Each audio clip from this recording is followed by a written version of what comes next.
law matters. Of course it does. Hi, I'm Debbie Moraes, your host and moderator.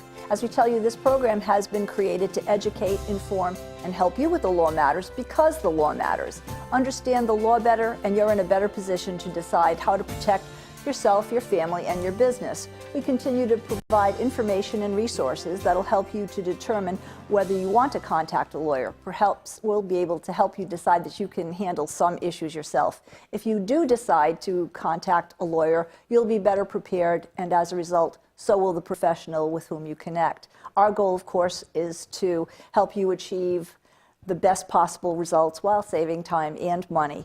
The Bazar and Associates law firm in East Providence continues to help us with the various topics that we tackle, and we want to welcome and thank Attorney David Bazar. Thank you, Deb. So, while he offers his expertise on a variety of topics, today it is about a headlining topic, the massive college admissions scandal. So details are still emerging about the indictments that are being passed down for the wealthy parents who found ways to rig the system and having coaches that are being fired. And what we want to tackle is the legal issue. There are many legal issues involved in these cases, and also some things that are legal but distinctly unfair advantages for those families of means. So let's go after the actual facts of the case, and let's see, David, what are some of the issues here? There's a big scheme.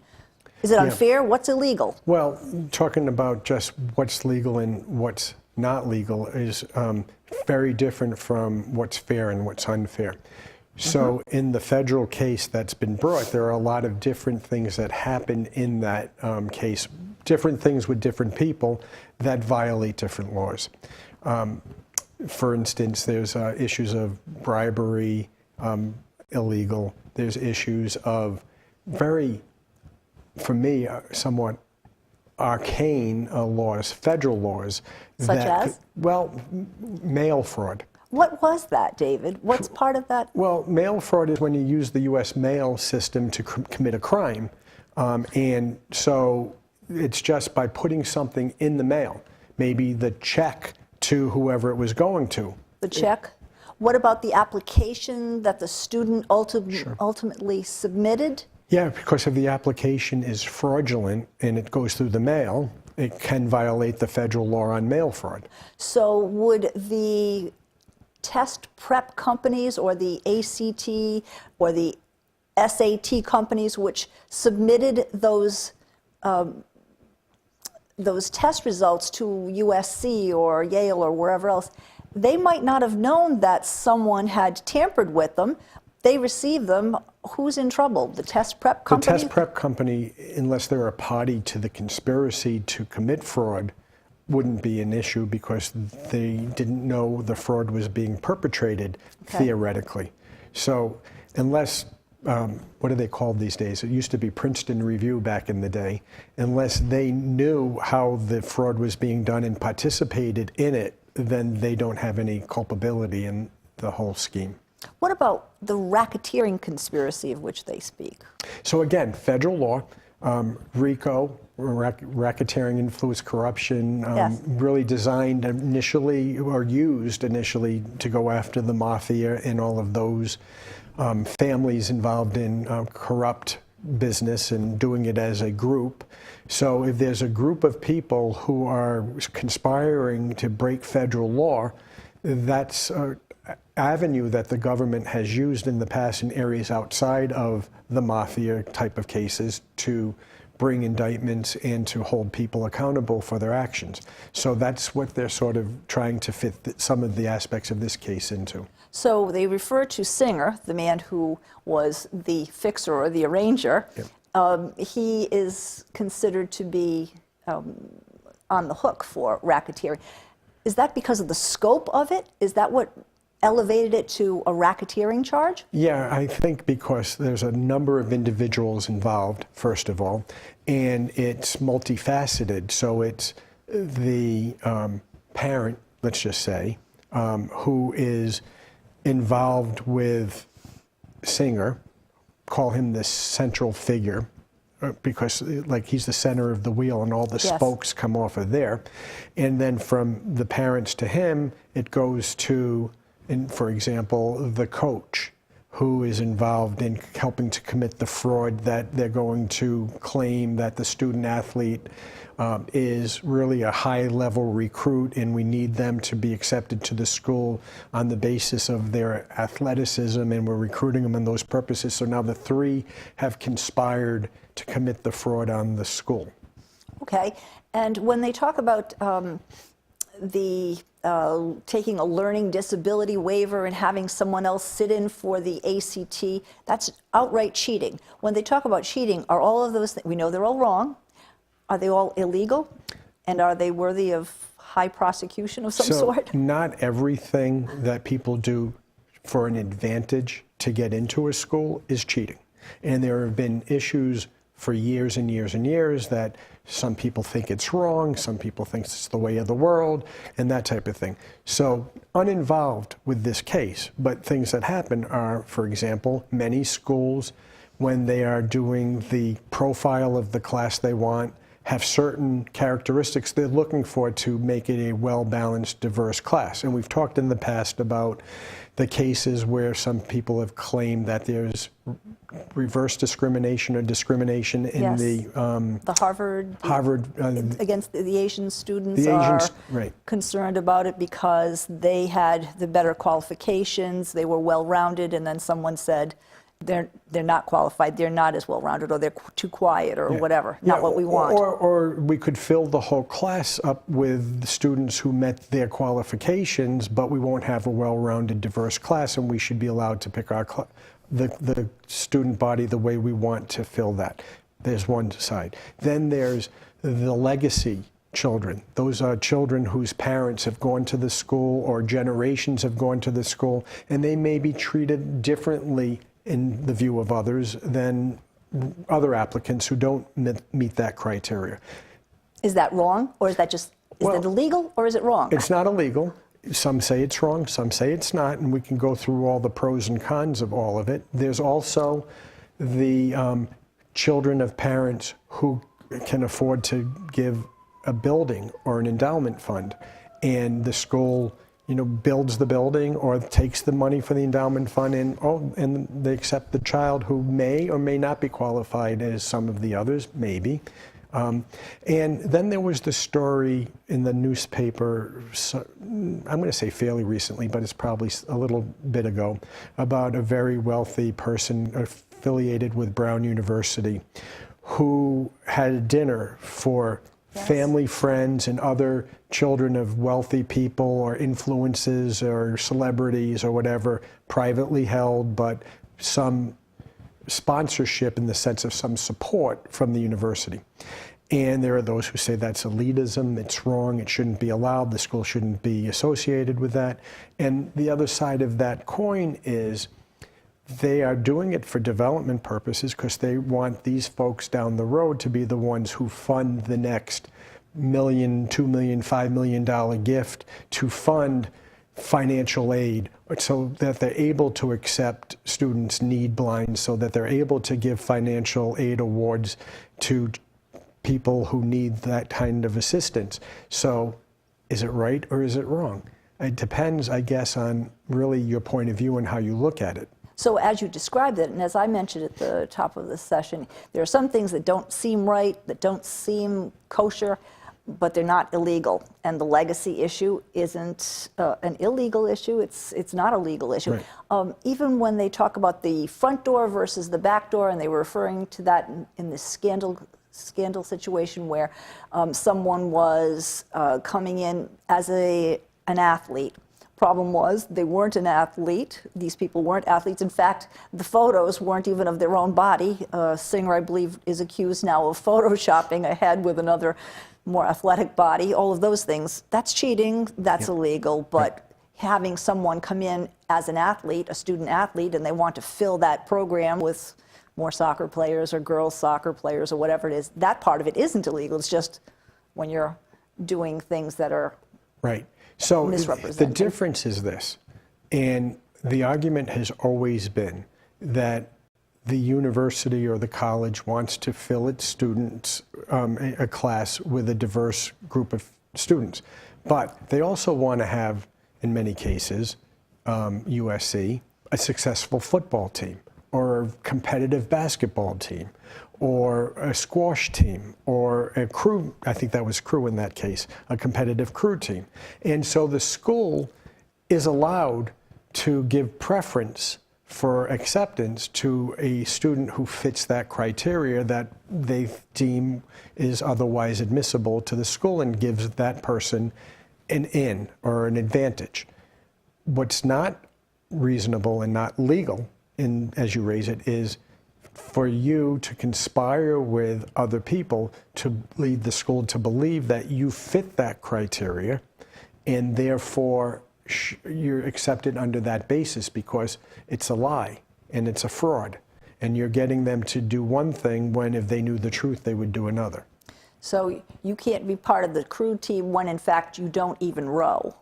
Well, you wouldn't be a very competitive member of the crew team, that's for sure. Now, it's different that you get accepted to a university or a college, and you never applied as this phenomenal athlete or this crew person, and you want to walk onto the team and try to make the team.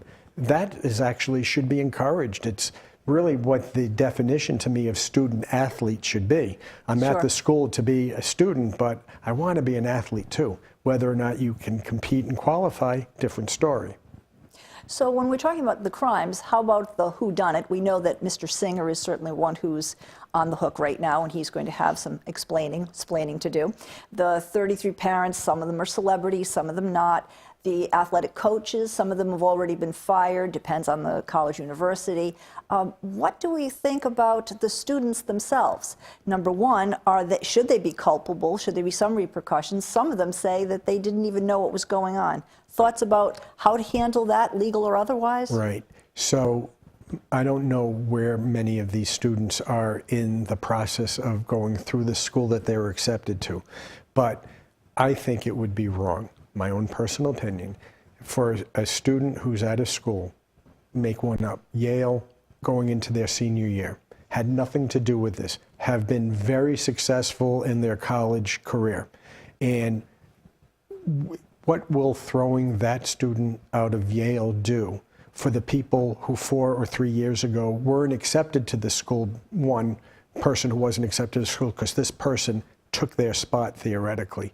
The spot's not reopening, it's not changing anything for the alleged victims.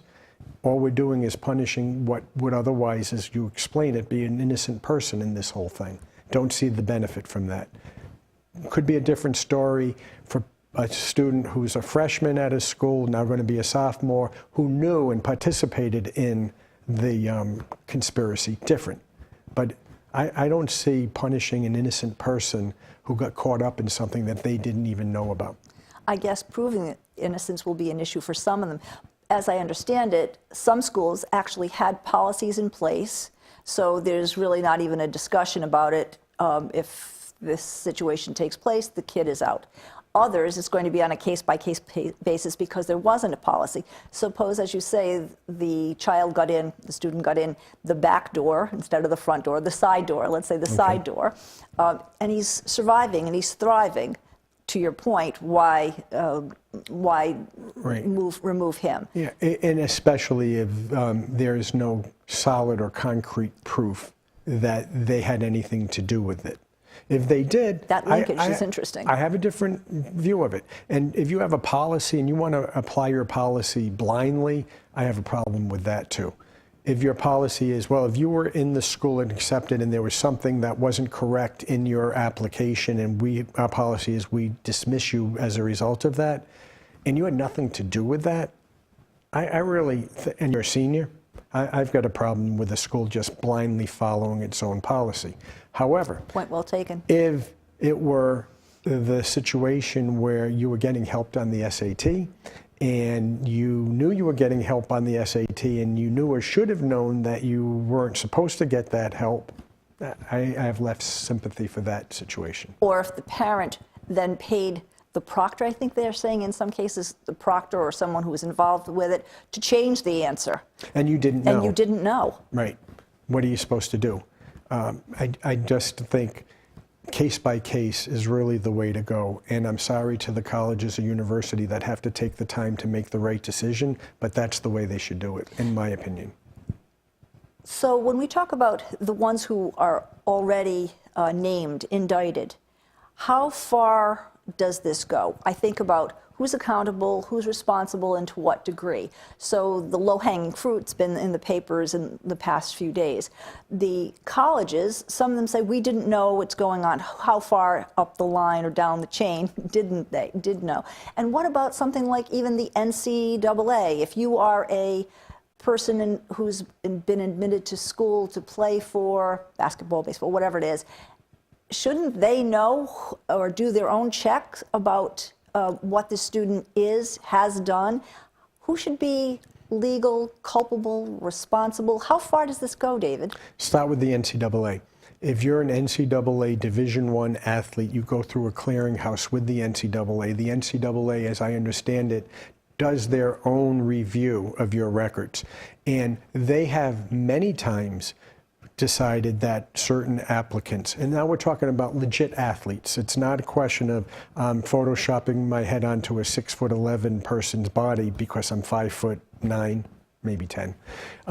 And I want to deceive the school I'm applying to. I am actually a legitimate athlete, but the NCAA does their own checking, and you go through a clearinghouse to be deemed qualified to play at the NCAA level. So they check your SATs, they check where you took them, how many times you took them, whether there's any issues with your scores. And so the NCAA, as I understand it, does that, and sometimes overdoes that, but that's another story, another show. But so the NCAA, in a legitimate athletic situation, will do that.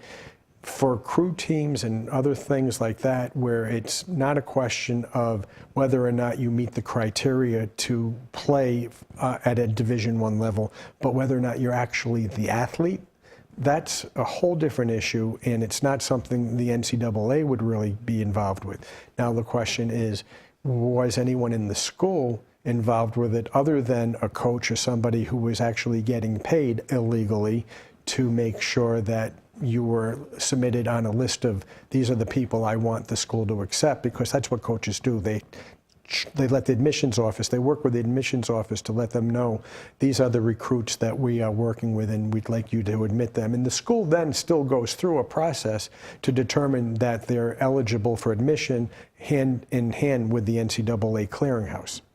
So when the admissions officer says, we've been getting pressure to let so-and-so's child in, legacy, we're getting pressure to bring this child in as an athlete, and they're not, are they supposed to be culpable? And are the admissions people supposed to be telling the rest of the school so that the school is on board, understands what's happening, and prevents these kinds of things from going on? Where does this end? If the admissions officer is just doing their job and is not part of whatever conspiracy is being hatched to get someone to a school, then I don't see any culpability there. However, if the admissions officer is sharing the money with the coach and saying, yep, don't worry, I'll work with you on this, then that is part of the conspiracy, and they're just as involved as the coach is and the center person and everybody else in the conspiracy. But most of these cases, as I understand them, and I don't know each and every one, and I don't know how far it goes, it's the fraud being committed on the school was being committed on the admissions office too. They didn't know the details of the falsehoods that were being presented to them. Right, at any step along the way, whether it was at the monitoring of the class or the Photoshop or the whatever that happened. They were unaware of those things. And if they were aware of them, like I said, they're just as culpable. But if they're not, they're just doing their job. And you had mentioned legacy students. That legacy students is not part of this. That's just a whole other thing.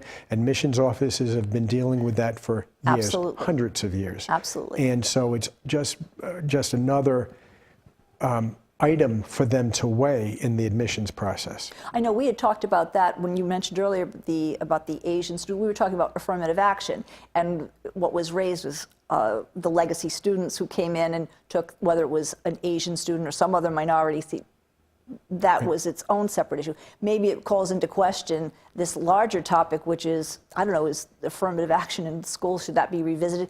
Clearly, the system as it is with admissions right now needs a closer look. Do you think it will be? Speculate here.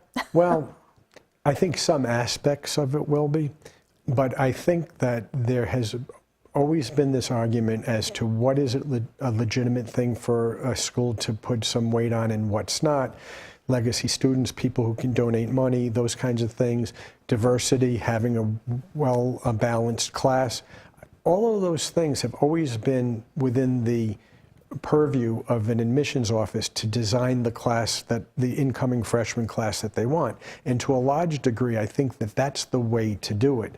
Now, as you know, the reason some of these things can be called into question is because if school takes federal funds, then they have to follow, Title IX and all these other rules that exist that hold their feet to the fire to do things the right way. I think that it's been a mix of things for a number of years. Maybe schools will take a closer look at how they give weight to different things, but I don't think it should necessarily totally change. Okay, fair enough. What do you think about the potential of these students now who are raising lawsuits because they've been certainly disadvantaged because of all of these terrible things that have happened? Is that likely to be a legal issue that'll make, I don't know, is it a class action? Probably not, but is it something that is likely to have some traction soon?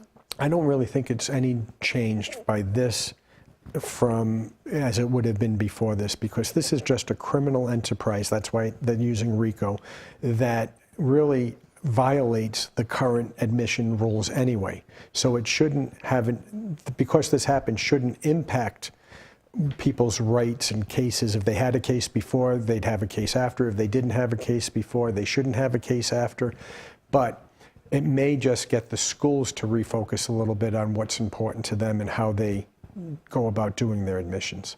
In terms of the repercussions, so we know that coaches have lost their jobs. We know that a few people have been arrested out on hefty bails. People like Lori Loughlin, Felicity Huffman, should they go to jail? What's the $500 billion lawsuit? And what is all that about? And is that reasonable? I don't know about that lawsuit. Okay. Who goes to jail? Well, I can answer on that. I think what each parent did was wrong. It is probably illegal. I'll let their lawyers address that on the defense side. Good point, sure. But to me, it's not a crime that rises to the level of incarceration as a punishment. Fine. And if you can afford a hefty fine because of your situation and what you did, maybe as a deterrent. I don't think you need jail as a deterrent to this. I think just the fact that you're being prosecuted will be a deterrent to other people who would otherwise think about it.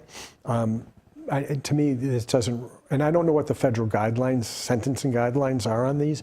And again, remember I talked about having a little discretion with the schools and doing it on a case-by-case basis. I think our federal court judges should have a little more discretion on what their sentencing is. But again, to me, this isn't a case that calls for incarceration for the people who are doing something on behalf of their children. Okay. The guy in the middle. Key Foundation Singer, Mr. Singer. Yeah, and the coaches who are taking bribes, and that could be a whole different story. So if you happen to be one of the wealthy parents and you're going to make the donation for the endowment fund, and you end up having these conversations with the person who's the intermediary, well, we'll put it in put $400,000 into a foundation. We'll be able to, it seems like almost money launder it, so that is that considered a conspiracy, or that's just legitimately how you do business? If you're doing it through an intermediary with a third party and not directly with the school, I have a problem with that, because the schools have development offices excuse me, set up that are set to take donations. It's not supposed to be a quid pro quo. We know it often is, or could be. That's not illegal. And if you're going to give a gift to a school, I would tell you, you deal directly with the school. Sometimes people do it with the school and an attorney because it's such a large gift. There's tax implications and you need to have some legal advice on it. But bottom line is, if you're giving money to some guy who's going to make some deal and there's going to be some donation, but where's the rest of the money going? Is it all going to the school or some of it being for something else? Red flag. Red flag. When this story first started to break, apparently it started with one person in Massachusetts who was being investigated for something else, who happened to say, oh, by the way, which then started this snowball effect. Right. I'm not sure what I think about this, or maybe I should say to you, the person who is the whistleblower on this, which really wasn't even intended perhaps to be a whistleblower, it just happened to be, oh, by the way, does that person have any greater leverage now in what his case is with the IRS or whatever they're investigating because he gave the tip? You know, they often will say in those wonderful television shows, if you give us some information to help us bag the real bad guy, you will have this counterbalance what we're going after you for. What do you think about that, David? Well, yeah, that's how law enforcement works. You're the cooperating witness. You're the one who helps them get the people that are higher up the food chain. Even if it's on an entirely unrelated issue? You're helping them with enforcement of the law, period. Yeah, usually you're right. If you're the cooperating witness, it's within the same scope of whatever you're being charged with. That's often the case, but not always the case. Let's take a look at, I don't know, maybe the Mueller investigation. All of the information that those cooperating witnesses may or may not be giving don't necessarily revolve around the case that's being brought against them. And that's not what necessarily the government is looking for from them. They're looking for help in determining whether or not other crimes have been committed oftentimes. So sometimes Michael Cohen may have been involved with somebody else, with individual number one, who may have been involved with a crime in a case in New York, but they're not interested in just that individual one's involvement in that particular crime, but whether or not Michael Cohen might have information on other crimes. So as a cooperating witness, you're supposed to give them information on everything you know about crimes being committed. So do you think that there will be more of these stories coming out about the admission story, about the admission scandal? Do you think that there'll be more? How deep does this go? I would assume so, but I have no reason to know one way or another because I don't know how far they've already gone. And I guess quickly I'd ask you, if it doesn't involve hundreds of thousands of dollars, but $500, does that make it any less of a crime or less of an issue? Is that sort of rhetorical? Yeah, well, I think the scope and severity of what somebody does is somewhat important because we make differences in the law for when someone steals something. A felony over $1,000 if you do it a misdemeanor of under. So the money does have some importance to what you're doing, but it can still be a crime no matter what. Okay. Shows you the importance of college admissions. Well, stay tuned. There'll be more happening in this regard, I'm sure. Stay tuned to The Law Matters because, as we say, it matters to you.